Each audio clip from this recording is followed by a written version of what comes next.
नमस्कार, मैं हूं आपके साथ अनुष्का। आइए बढ़ते हैं आज की खास खबरों की ओर, जिसमें राष्ट्रीय अध्यक्ष महेंद्र सिंह तंवर कुरुक्षेत्र, युवा विंग के राष्ट्रीय अध्यक्ष डिम्पल राणा, पंजाब राष्ट्रीय उपाध्यक्ष AP Singh, supreme court advocate Delhi राष्ट्रीय महामंत्री अनिल सिंह चंदेल, राष्ट्रीय कार्यकारिणी सदस्य ठाकुर हरदयाल सिंह, एडवोकेट जिलाध्यक्ष जितेंद्र सिंह राजावत, शहर अध्यक्ष अभिषेक सिंह बैस, युवा विंग के प्रदेश कार्यकारी अध्यक्ष आनंद सिंह खींची, युवा विंग के प्रदेश महामंत्री संजय सिंह सोलंकी, युवा विंग के प्रदेश सचिव दर्शन ठाकुर तथा युवा विंग के शहर अध्यक्ष लोकेंद्र सिंह गौड़ तथा सर्वश्री मलखान सिंह लिखित, अनिल सिंह राजपूत, राजेश सिंह दीक्षित, प्रदीप सिंह तोमर, शंकर सिंह चौहान, मनोज सिंह तोमर, बबलू ठाकुर सहित हजारों राजपूत सरदार केसरिया साफा बांधकर तथा शतरानिया राजपूत गणवेश में शामिल हुए। वहीं सम्मेलन में यह संकल्प लिया कि सभी समाज को एक साथ लेकर राष्ट्र को और अधिक मजबूत बनाने का कार्य करेंगे, जो हमारे ऐतिहासिक पवित्र धरती पर अखिल भारतीय क्षत्रिय महासभा का 2 दिवसीय कार्यक्रम संपन्न हुआ। आज कल हमारे राष्ट्रीय कार्यकारिणी की बैठक थी, उसके पश्चात आज 29 मई को एक विशाल चल समारोह सारे शहर के प्रमुख मार्गों से होता हुआ निकला और जो इस परिसर में आकर सामाजिक समरसता कार्यक्रम के रूप में परिवर्तित हो गया। उसमें हमने ये बातें रखी प्रमुख रूप से कि ये जो सामाजिक समरसता का नारा राजनीतिक दल दे रहे हैं, ये फरेब है, झूठा है। सामाजिक समरसता देश में तब होगी जब आरक्षण समाप्त हो जाएगा, आर्थिक आधार पर आरक्षण दिया जाएगा, हरिजन एक्ट ख़त्म हो जाएगा, जब सच्चे अर्थों में सामाजिक समरसता होगी। सामाजिक समरसता महाराणा प्रताप जी ने नारा दिया था, हमारे पूर्वज श्रद्धेय महाराणा प्रताप जी ने नारा दिया था सामाजिक समरसता का। उस सामाजिक समरसता में हिंदू, मुस्लिम, बौद्ध, सिख, ईसाई, बनिए, ब्राह्मण सभी उनकी सेना में थे और सबने मिलकर राष्ट्र के प्रति अपना कर्तव्य निभाया था। राष्ट्र के मान सम्मान, आत्मसम्मान की उन्होंने रक्षा की थी और आतताई अकबर को सबक सिखाया था। वर्षों से युद्ध लड़ा था सबने मिलकर, वो सामाजिक समरसता थी। सही है, तो आज उसी सामाजिक समरसता की आज अखिल भारतीय क्षत्रिय महासभा के द्वारा 2 दिन का यहाँ पर अंतर्राष्ट्रीय और राष्ट्रीय एक संगठन का भी यहाँ पर मीटिंग रखी गई थी उज्जैन में। 2 दिनों से अंतर्राष्ट्रीय स्तर और राष्ट्रीय स्तर के सभी पदाधिकारी यहाँ आए थे। आज हम लोग महाराणा प्रताप की जन्म जयंती पर पूरे क्षेत्र में और पूरे शहर में एक जुलूस के रूप में हजारों की तादाद में अखिल भारतीय क्षत्रिय महासभा के नेतृत्व में सम्मानीय अनिल सिंह जी चंदेल साहब, हरदयाल सिंह जी और हमारे जितने वरिष्ठ लोग हैं उनके नेतृत्व में हम लोग आज एक जुलूस का आयोजन किया है। और हर वर्ष की तरह आज भी हम पूरे शहर के अन्य क्षेत्रों में जाकर भगवान राम जी का और हमारे पुरोधा माननीय श्री महाराणा प्रताप जी का स्मरण कर रहे हैं। पूरा राजपूत समाज और यहाँ पर जितने उनके संगठन हैं, जितने उनके विंग हैं, वो सब आज यहाँ पर उपस्थित हैं। आज हम हजारों की तादाद में पूरे शहर में निकलकर ये संदेश देना चाहते हैं कि राजपूत एकता अखंड है और राजपूत अपने आप में देश का वो एक महाबलशाली और योद्धा है जिसने हमेशा दुश्मनों के छक्के छुड़ाए हैं। आज हम सब लोग अखिल भारतीय क्षत्रिय महासभा के नेतृत्व में, आज अनिल सिंह जी चंदेल के नेतृत्व में ये पूरे उज्जैन के और दिल्ली से, हरियाणा से, पंजाब से, तेलंगाना से, महाराष्ट्र से जो पदाधिकारी आए हैं, आज हम सब लोग एक विशेष जुलूस के रूप में जा रहे हैं। 101 जगह स्वागत रखा गया है, जगह जगह लोगों ने पलक पावड़े बिछाए रखे हैं। मैं सबको आज शुभकामना देता हूँ। पूरे भारतवर्ष में ये हमारे पुरोधा हैं, हमारे भगवान हैं महाराणा प्रताप, जिनकी हम पूजा करते हैं। उनका आज जन्म जयंती समारोह हम इस रूप में मना रहे हैं। मैं पूरे देशवासियों को, प्रदेशवासियों को और उज्जैन वासियों को सबको हार्दिक शुभकामना देता हूं। से मांग करी है कि हमारे जो राजपूत समाज की अभी जैसे राष्ट्रीय जनगणना शुरू हो रही है, उसमें जिस तरह ठाकुर, राजपूत, क्षत्रिय जो लिखे जाते हैं, विभिन्न प्रस्तावों पर वहाँ पर विचार किया है और हम लोगों ने ये किया है कि राजपूत समाज निरंतर देश की सेवा में कई हजारों साल से लगा हुआ है और निरंतर हम भारतवर्ष के लिए और हमारे देश के लिए जितने गर्दन कटाई है, जितने शीश कटाए हैं, वो राजपूतों ने निरंतर उसमें अग्रणी की भूमिका निभाई है। हम सब उन्होंने निर्णय किया है कि देश प्रथम है, भारत प्रथम है। जिस तरह से हमको महाराणा प्रताप जी ने एक संदेश दिया, जिस तरह महाराणा प्रताप जी ने हम लोगों को ये संदेश दिया था कि देश के लिए हम अपने आप को कुर्बान कर दें, वही आज राजपूत करने को तैयार है। मैं आप सब लोगों को बहुत बहुत बधाई देता हूँ। धन्यवाद। मैं विजय सिंह गौतम हूँ, अखिल भारतीय युवा विंग का मध्य प्रदेश का अध्यक्ष भी हूँ और यहाँ पर निरंतर काम करते रहता हूँ। मैं बहुत बहुत बधाई देता हूँ। क्षत्रिय महासभा के तत्वावधान में महाराणा प्रताप जी की तथा छत्रसाल जी की 31वीं जयंती हम यहाँ मनाने जा रहे हैं। पिछले 30 वर्षों से शौर्य यात्रा निकाल रहे हैं। शौर्य यात्रा का 31वां वर्ष है। इन दोनों योद्धाओं ने, इन दोनों राजा महाराजाओं ने हमारे देश की आन बान शान के लिए अपना सर्वस्व लुटा दिया, किंतु मुगलों के सामने नतमस्तक नहीं हुए, उनकी अधीनता स्वीकार नहीं की। इसीलिए देश आज उनका सम्मान करता है, आदर करता है और हर जिले में उनकी प्रतिमा स्थापित करता है। हम सब उनके आदर्शों पर चले। महाराणा प्रताप जी ने सभी कौम को लेकर मुगलों के खिलाफ युद्ध लड़ा था और आज भी राजपूत समाज ने यह संकल्प लिया कि हम सब समाज के साथ देश को मजबूत बनाने का प्रयास करेंगे। आप सभी को महाराणा प्रताप जयंती तथा छत्रसाल जयंती की शुभकामना। आज शोभा यात्रा किस प्रकार निकल रही है और किस प्रकार की? शौर्य यात्रा पिछले 31 वर्षों से निकल रही है। इसमें घोड़े, बग्गी, हाथी, ऊंट और दोपहिया वाहन, तिपहिया, चौपहिया वाहन, डीजे, ये सब आपको दिखाई दे रहे हैं। केसरिया पताकाएं लहराएंगी और देशभक्ति के गीत बजेंगे। इस प्रकार का कार्यक्रम होगा। और आज हमारे अतिथि अखिल भारतीय क्षत्रिय महासभा के राष्ट्रीय अध्यक्ष श्री महेंद्र सिंह जी तंवर साहब हैं। राष्ट्रीय उपाध्यक्ष श्री AP सिंह साहब सुप्रीम कोर्ट एडवोकेट हैं। हमारे युवा विंग के राष्ट्रीय अध्यक्ष श्री डिम्पल राणा जी हमारे बीच उपस्थित हैं। और आज के एक विशेष अतिथि के रूप में करनी सेना के प्रदेश अध्यक्ष श्री जीवन सिंह जी शेरपुर जी भी हमारे बीच उपस्थित हैं। कार्यक्रम की अध्यक्षता आदरणीय श्री अनिल सिंह चंदेल साहब कर रहे हैं और मैं हरदयाल सिंह ठाकुर। मैं हमारे बीच महाराणा प्रताप जयंती के अवसर पर अखिल भारतीय क्षत्रिय महासभा की ओर से पूरे उज्जैन शहर, उज्जैन निवासियों को, मध्य प्रदेश निवासियों को बहुत बहुत शुभकामनाएं देता हूं। और हम ये संकल्प लेते हैं कि आज के दिन हम संकल्प करें महाराणा प्रताप जी के बताए हुए मूल्यों पर, उनके बलिदान से कुछ सीखकर उनके द्वारा बताए गए कार्यों पर हम अमल करते हुए देश और समाज और राष्ट्र की सेवा करते रहें।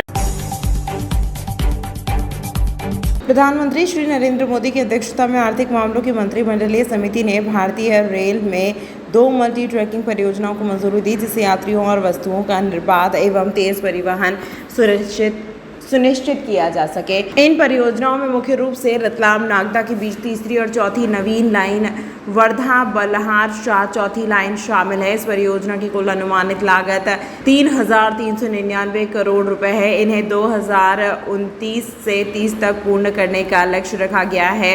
उज्जैन आलोट संसदीय क्षेत्र के सांसद श्री अनिल फिरोजिया ने बताया कि ये परियोजना मल्टी मॉडल कनेक्टिविटी के लिए PM गति शक्ति राष्ट्रीय मास्टर प्लान का परिणाम है, जो एकीकृत योजना के माध्यम से संभव हुई है। महाराष्ट्र और मध्य प्रदेश के 4 जिलों को समाहित करने वाली ये 2 परियोजनाएं भारतीय रेल के मौजूदा नेटवर्क को लगभग 176 किलोमीटर तक विस्तारित करेगी। ये कोयला, cement, clinker, gypsum, fly ash, container, कृषि वस्तुओं और पेट्रोलियम उत्पादों जैसी वस्तुओं के परिवहन के लिए आवश्यक मार्ग है। आपने कहा कि रेलवे पर्यावरण के अनुकूल और ऊर्जा कुशल परिवहन का साधन है, जो जलवायु लक्ष्यों को प्राप्त करने और देश की लॉजिस्टिक लागतें, तेल आयात को कम करने और कार्बन डाइऑक्साइड उत्सर्जन में कमी करने में मदद करेगा, जो 4 करोड़ पेड़ लगाने के बराबर है। यह पहल यात्रा सुविधा में सुधार करेगी, लॉजिस्टिक लागतें, तेल आयात और कार्बन डाइऑक्साइड उत्सर्जन को कम करने में योगदान देगी, जिससे टिकाऊ और कुशल रेल संचालन को मजबूती मिलेगी।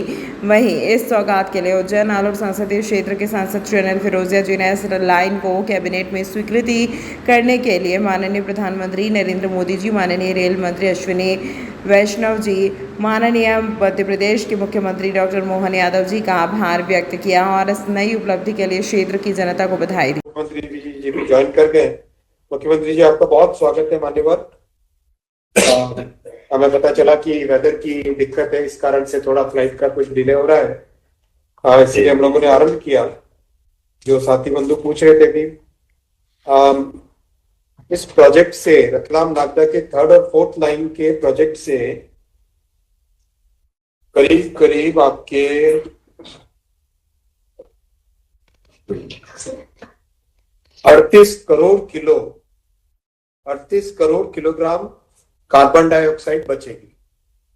अगर हम 38 करोड़ किलोग्राम कार्बन डाइऑक्साइड बचाने के लिए पेड़ लगाते अगर इतना ही 38 करोड़ किलो कार्बन डाइऑक्साइड को बचाने के लिए अगर पेड़ लगाते तो अपने को लगाने पड़ते 1.5 करोड़ पेड़, यानी 1.5 करोड़ पेड़ के बराबर का ये प्रोजेक्ट है।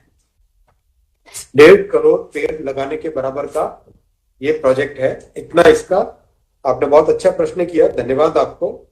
और इससे 7.5 करोड़ लीटर डीजल बचेगा देश में। 7.5 करोड़ लीटर हर साल डीजल बचेगा देश में।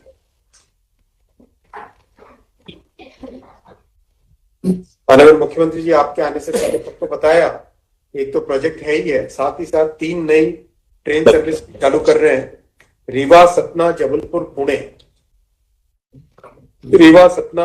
पुणे। दूसरा भोपाल से रायपुर वाया नैनपुर, बालाघाट और गोंदिया, ये जो पूरा ट्राइबल बेल्ट है इसको। तीसरा ग्वालियर, गुना, भोपाल, बेंगलुरु। तो बेंगलुरु के लिए जो कनेक्टिविटी की बहुत रिक्वायरमेंट थी, ये 3 नई ट्रेन सर्विस चालू कर रहे हैं। और अभी हाल ही में आपके साथ मिलके, माननीय स्पीकर साहब के साथ मिलके दिल्ली से अम्बेडकर नगर चालू की थी। तो बहुत अच्छा रेलवे का कनेक्टिविटी बढ़ेगा। आप 2 शब्द कहें, फिर क्लोज करना पड़ेगा 4 बजे।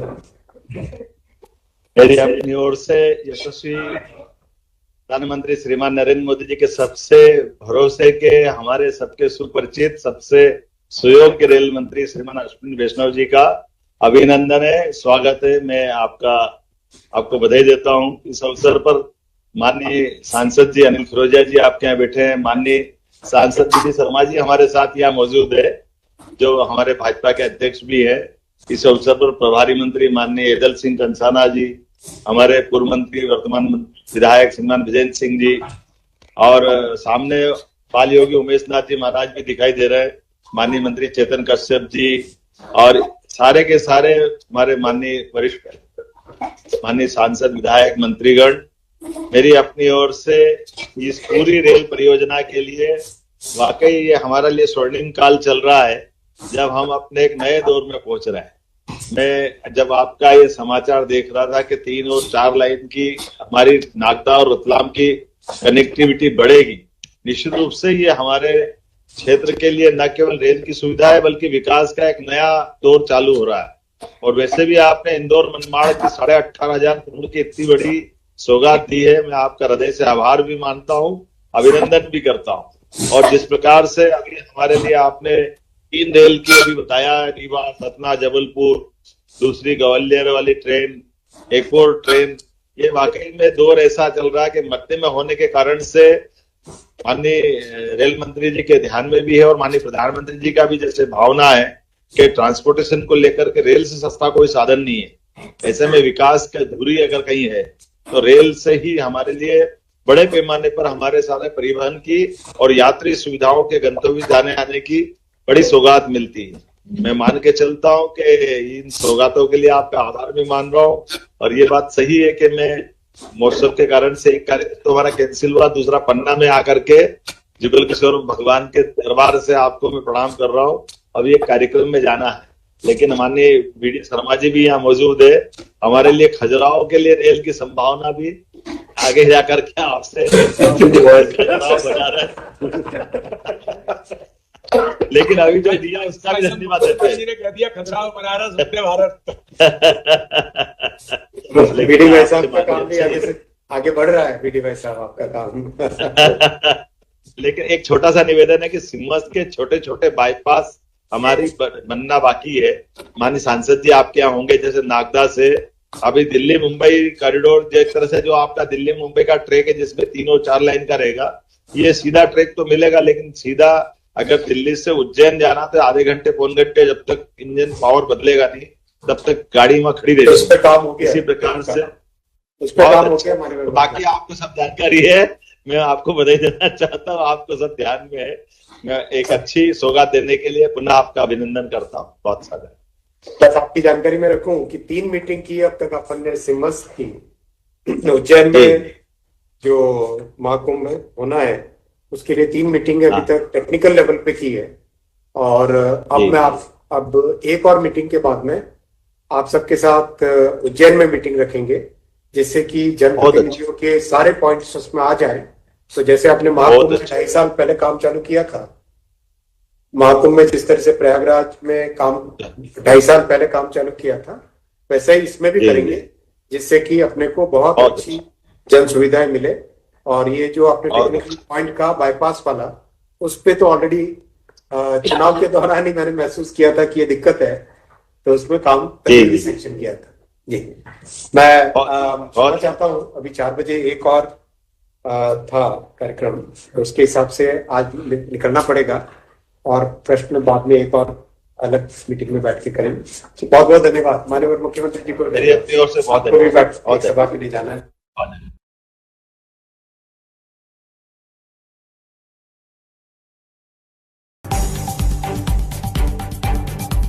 मध्य प्रदेश के उज्जैन स्थित विश्व प्रसिद्ध श्री महाकालेश्वर मंदिर में दर्शनार्थी अब बाहर से गर्भगृह में होने का एहसास कर रहे हैं। यह सुखद एहसास उन्हें मंदिर में शुरू हुई 6D तकनीक से हो रहा है। दरअसल महाकाल मंदिर परिसर में एक निजी कंपनी आधुनिक तकनीक 3D के जरिए भक्तों को VR वर्चुअल रियलिटी हैंडसेट से महाकाल की भस्म आरती और बाबा के सभी श्रृंगार के दर्शन करवाती है। लेकिन अब कंपनी ने नई तकनीक 6D से दर्शन करवाना शुरू कर दी है, जिसके चलते भक्तों को अब न सिर्फ VR के जरिए गर्भगृह में ज्योतिर्लिंग को स्पर्श का एहसास हो रहा है, बल्कि गर्भगृह की खुशबू और हवा की भी अनुभूति हो रही है। 150 रुपये में 5 मिनट महाकाल मंदिर परिसर में नई तकनीक से दुर्लभ कर दर्शन करवाने वाली कंपनी के संचालक प्रतीक सक्सेना ने बताया कि 6D के सभी सिर्फ 5 मिनट दर्शन करवाए जा रहे हैं। इसका शुल्क 150 रुपये रखा गया है। ट्रायल के बाद ज़रूरत अनुसार सुधार कर और समय बढ़ाया जाएगा। वीडियो फोटो 6D से दर्शन का एहसास करती है श्रद्धालु। सर अभी आपने दर्शन किए हैं, किस तरह से दर्शन हुए हैं? वर्चुअली इफेक्ट के साथ आपने दर्शन किए, क्या कुछ खास था उसमें? बहुत ही अद्भुत था, बहुत ही ऐसा लग रहा था कि जैसे साक्षात महाकाल बाबा के प्रांगण के अंदर बैठे हुए हैं। जैसे जल का जैसे उस पर छींटें आ रही थी, ऐसा लग रहा था कि जैसे मेरे शरीर को स्पर्श कर रही हैं, जो बहुत ही अद्भुत, बहुत ही ऐसा लगा ही नहीं कि मैं कोई 6D और उस पर देख रहा हूँ। मुझे लग रहा था कि मैं साक्षात महाकाल बाबा के प्रांगण में बैठ के उसका पूरा आनंद ले रहा हूँ। और बहुत ही ये बहुत इसलिए और थोड़ा सा दुर्लभ है कि जो बुजुर्ग हैं या जो सीनियर सिटीज़न हैं, उनको जो सारी चीज़ें एक साथ नहीं संभव है, क्योंकि आज की स्थिति को देखते हुए, इतनी भीड़ और सबको देखते हुए, उस हिसाब से 6D का जो है ये बहुत ही अद्भुत, बहुत ही शानदार और बहुत ही आमजन के लिए बहुत ही अच्छा मेरा बड़ा ही अच्छा एक अनुभव रहा। आपका नाम बताइए। जी, मैं विनय शर्मा, लखनऊ से। ठीक है भाई, बताइए VR में अब नई टेक्नोलॉजी आ गई है, जो श्रद्धालु आपके आ रहे हैं उनका क्या अनुभव है और ये किस तरह से काम कर रहा है? अभी क्या कुछ है इसमें, क्या क्या दिख रहे हैं इसमें? सर, जैसे कि हम अभी 3D 360 डिग्री में वर्चुअल रियलिटी के थ्रू भस्म आरती के दर्शन करा रहे थे, उस तरीके से अभी हम 6D भस्म आरती लेके आ गए हैं, जिसमें कि आदमी जब भी दर्शनार्थी आते हैं तो जो जल का स्पर्श, जब महाकाल को जल चढ़ता है उसका स्पर्श उसको फील होता है, महाकाल के गर्भगृह की वातावरण की सुगंधित खुशबू और वायु का प्रवाह जो मंदिर में जैसे ही पट खुलता है तो जो आता है, उसके ये 3 इफेक्ट ये और साथ में 3 3D ऐसे 6D इफेक्ट के साथ हम नई भस्म आरती का शुरुआत की है। ये आज कितने मिनट का है ये और क्या इसके लिए चार्जेस क्या कुछ ले जाए? सर, अभी इनिशियली हमने 5 मिनट्स के लिए 150 रुपीज़ चार्जेस लिए हैं और इसके बाद जैसे अभी कस्टमर्स का फीडबैक हम ले रहे हैं, अगर उनको दर्शनार्थियों को जो सजेशंस हैं उस पर इम्प्लीमेंट करके हम जल्दी इस पर कुछ और नया लेके आएंगे। क्या नाम है सर आपका? प्रतीक सक्सेना।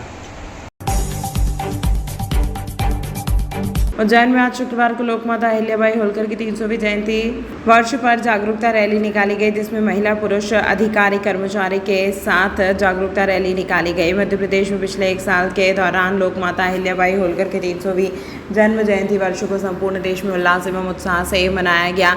इस संबंध में माधवनगर CSP दीपिका शिंदे ने बताया कि उज्जैन पुलिस अधीक्षक प्रदीप शर्मा के निर्देशन आज अहिल्या जयंती के शुभ अवसर पर उज्जैन जिले की महिला पुलिस अधिकारी कर्मचारी में साथ काम करने वाली महिला वर्ग द्वारा जागरूकता रैली निकाली गई, जिसमें महिलाओं से संबंधित अपराधों के संबंध में सभी को जागरूक किया गया।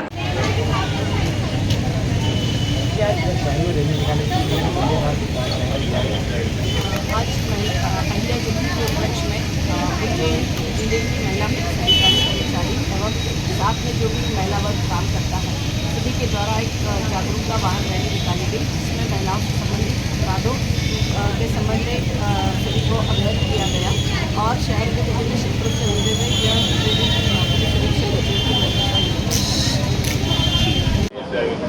आज महिला अहिल्या जयंती के उपलक्ष्य में उज्जैन जिले की महिला पुलिस अधिकारी कर्मचारी एवं साथ में जो भी महिला वर्ग काम करता है सभी के द्वारा एक जागरूकता वाहन रैली निकाली गई, जिसमें महिलाओं से संबंधित अपराधों के संबंध में सभी को अवेयर किया गया और शहर के विभिन्न क्षेत्रों से होते हुए यह रैली पुलिस अधीक्षक उज्जैन के निर्देशन में निकाली गई। इस अंक में फिलहाल इतना ही। अगले अंक में आपसे फिर होगी मुलाकात, तब तक के लिए नमस्कार।